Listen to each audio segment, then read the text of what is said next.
ये एक पर्सन है।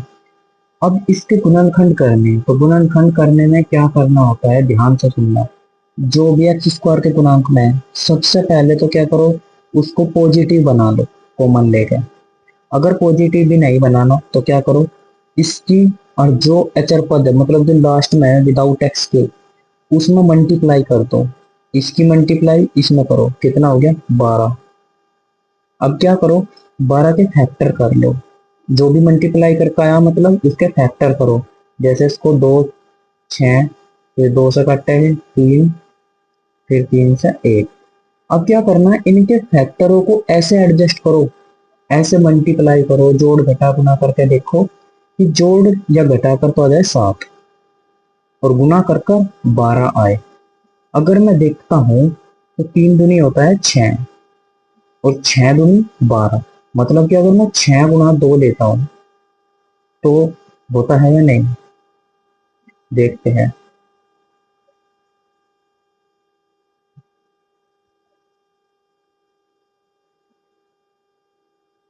तो 6 दूनी 12, लेकिन अगर मैं इसको जोड़ और घटा करूं तो 6 और 2 कितना होता है 8, जो कि 7 है यहाँ पर। तो नहीं बात बनी। अब क्या करो, इसको और इसको ले लो, मल्टीप्लाई करो, 2 दूनी 4, मल्टीप्लाई, और बाकी बचा हुआ 3। तो इसकी मल्टीप्लाई करी, 4 किया 12, मल्टीप्लाई करके 12 आ रहा, कोई दिक्कत नहीं, कोई परेशानी नहीं। जोड़ घटा करके देखो, 4 3 7, जोड़ कर कर कितना आ रहा 7। तो मतलब की बात बन गई। अब यहाँ पर कैसे लिखता, ध्यान देने वाली बात। सबसे पहले इसे ऐसा कैसे ही लिखो, इसमें बदलाव लाना जो भी। सबसे पहले क्या करो, बड़ी वैल्यू वैल्यू लिखो, जैसे 4x।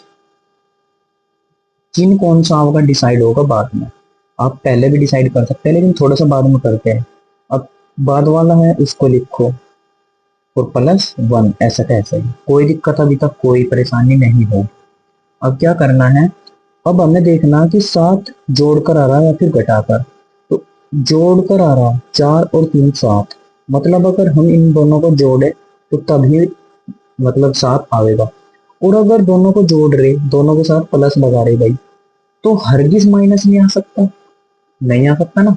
अगर हम कोई चीज जोड़ रहे तो माइनस कैसा आ सकता है, आ ही नहीं सकता। अगर हम दोनों के सामने माइनस लेते तब भी ये जुड़ेगा, तो क्या आएगा तब, तब आएगा माइनस चिन्ह, तो इसलिए क्या लेंगे माइनस।